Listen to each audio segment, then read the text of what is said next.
Selamat siang semuanya. Saya di sini selaku moderator dari press conference Kita Glow yang akan membahas isu yang sedang viral di media sosial. Untuk permulaannya, di sini saya akan memperkenalkan Kepala Perwakilan BPOM, Pak Aditya. Selanjutnya ada Dr. Kulit, Ibu Sofa, dan Public Relations dari Kita Glow, Agrizal Fikri, dan ada Kepala Divisi dari Kita Glow, Setia Nuraini, dan juga Ketua Lab dari Kita Glow. Untuk selebihnya akan saya lemparkan kepada Bapak Agrizal Fikri untuk melanjutkan. Oke, baik. Terima kasih waktunya. Terkait isu yang sedang viral di media sosial, khususnya di TikTok ini ya. Jadi di media sosial itu sedang ramai dibicarakan bahwa produk kecantikan dari Kita Glow menimbulkan efek samping, di mana ada salah satu konsumen yang mengalami efek samping seperti kulit kering, juga kemerahan, dan juga menimbulkan rasa gatal. Hari ini kita akan membahas mengenai hal tersebut. Untuk lebih jelasnya akan dijelaskan oleh Ibu Setia selaku Kepala Bagian Bidang Produksi. Baik, terima kasih. Saya sebagai Kepala Bidang Produksi akan meluruskan terkait isu yang beredar di TikTok. Produk kami menggunakan bahan aktif AHA, BHA, dan PHA dengan aturan pemakaian 1-2 kali seminggu. Jika digunakan secara berlebihan, maka akan menimbulkan efek samping dan alergi. Produk kami telah mendapatkan izin edar sesuai dengan ketentuan BPOM, sehingga kami dapat menjamin bahwa produk yang kami produksi aman dan tidak mengandung bahan berbahaya. Selanjutnya, bahan-bahannya akan dijelaskan secara lebih detail oleh Dr. Kulit. Ibu Sofa, dipersilakan. Oke, sebelumnya terima kasih. Perkenalkan, saya Sofa Adila sebagai perwakilan Dokter Kulit untuk perusahaan Kita Glow pada siang hari ini. Saya akan menjelaskan tentang isu ini ya.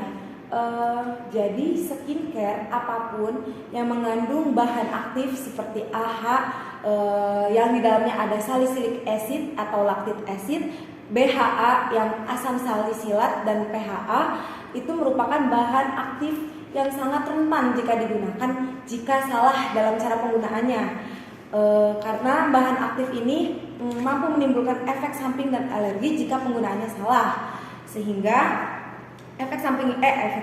sehingga produk ini yang mengandung bahan ini, produk skincare yang mengandung 3 bahan aktif ini harus digunakan secara benar. Misalnya harus digunakan 1-2 kali seminggu saja, nggak boleh lebih. Kalau lebih bisa menimbulkan efek samping itu. Terus selanjutnya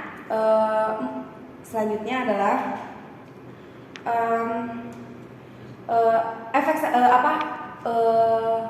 bahan aktif ini jika digabungkan dengan bahan aktif lainnya seperti retinol dan vitamin C, maka juga akan menimbulkan efek samping, sehingga bahan aktif AHA, BHA, PHA ini tuh harus digunakan dengan aturan yang khusus. Yang tadi pertama, tidak boleh digabungkan dengan bahan aktif lainnya dan tidak boleh digunakan secara berlebihan.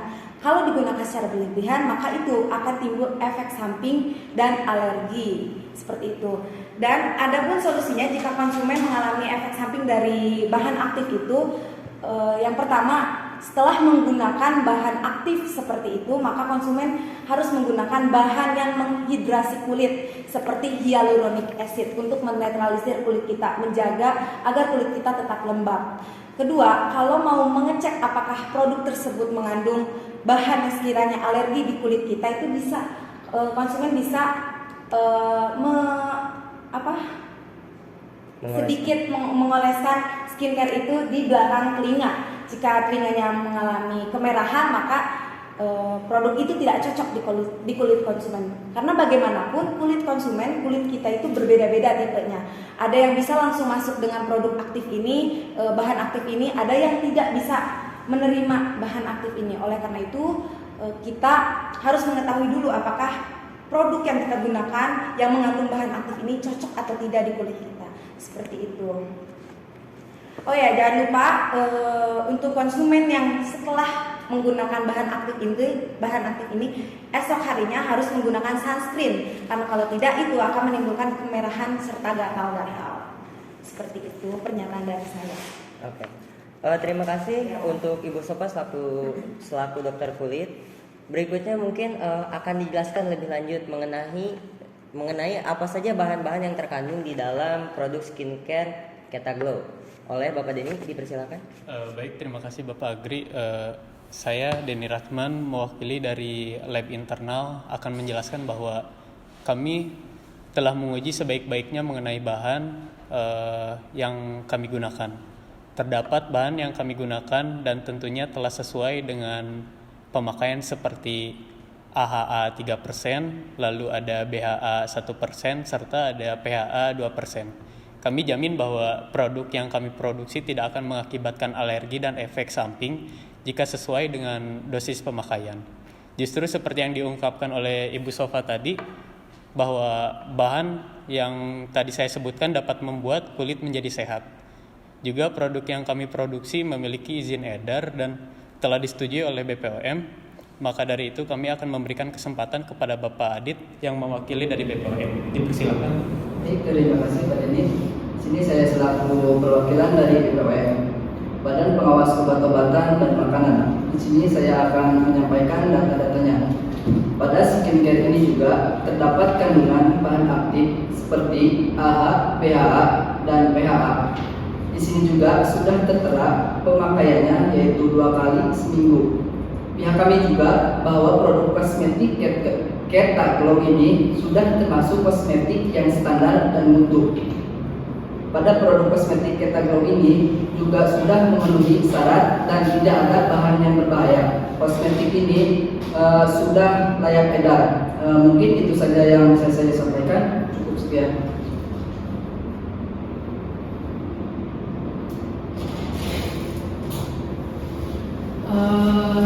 Untuk rekan media, apakah ada yang ingin bertanya? Silakan. Baiklah, saya dari media CNN Indonesia ingin bertanya. Di dalam komentar pada video tersebut, kami menemukan bahwa tidak hanya 1 atau 2 orang saja yang memiliki gejala serupa setelah menggunakan produk Ketaglow. Hal tersebut membuat masyarakat bertanya-tanya, apakah sebenarnya dalam produk Ketaglow mengandung bahan berbahaya yang tidak boleh digunakan dalam produk kecantikan? Bagaimana tanggapan dari pihak Ketaglow terhadap hal tersebut? Terima kasih. Mungkin dari pihak Ketaglow yang menjawab pertanyaan dari rekan media, dipersilakan. Terima kasih dari media CNN Indonesia yang telah bertanya tadi, di mana tidak hanya 1 atau 2 orang saja yang mengalami kejadian serupa, di mana mereka mengalami efek samping setelah menggunakan produk dari Ketaglow itu sendiri. Seperti yang sudah dijelaskan tadi, bahwa produk Ketaglow sama sekali tidak mengandung bahan berbahaya. Produk Ketaglow hanya mengandung bahan aktif yang dimana jika pemakaiannya tidak sesuai dengan yang dianjurkan akan menimbulkan efek samping. Dan seperti yang sudah dijelaskan oleh Ibu Sofa selaku dokter kulit tadi, ada solusi untuk mengetahui bagi customer untuk memakai skincare yang cocok. Seperti tadi, mengoleskan sedikit skincare di belakang kuping untuk mengetahui apakah skincare yang kalian akan pakai cocok atau tidak. Dan juga untuk customer kami yang telah mengalami kemerahan, untuk mengalami kulit kering atau efek samping dari penggunaan produk Ketaglow itu sendiri, dapat mencoba saran yang telah Dr. Sopa berikan tadi. Jika cara itu masih belum bisa atau belum memberikan perubahan, kami dari pihak Ketaglow itu siap melakukan pendampingan lebih lanjut.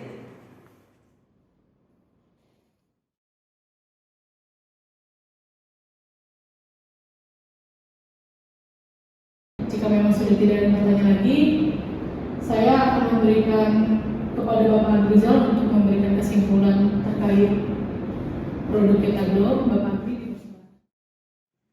Terima kasih. Untuk kesimpulan yang dapat diambil dari press conference kali ini yaitu yang pertama, skincare dari Kita Glow sama sekali tidak memiliki atau tidak mengandung bahan berbahaya. Yang kedua, di dalam kemasan produk skincare Kita Glow sudah tertera cara pemakaian dan cara penggunaan produk dari Kita Glow.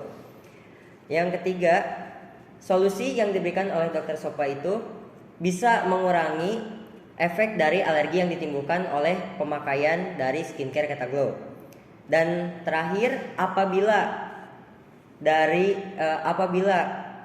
saran dari Dr. Sopa masih belum bisa menimbulkan perubahan kepada para customer yang mengalami efek samping dari produk kami siap melakukan pendampingan lebih lanjut. Mungkin itu saja dari saya. Terima kasih Bapak Agrizal Fikri. Dan untuk kesimpulannya, sampai sini mungkin saya akan menutup acara press conference dari Kita Glow hari ini. Kurang lebihnya mohon maaf. Saya selaku moderator pamit undur diri. Terima kasih.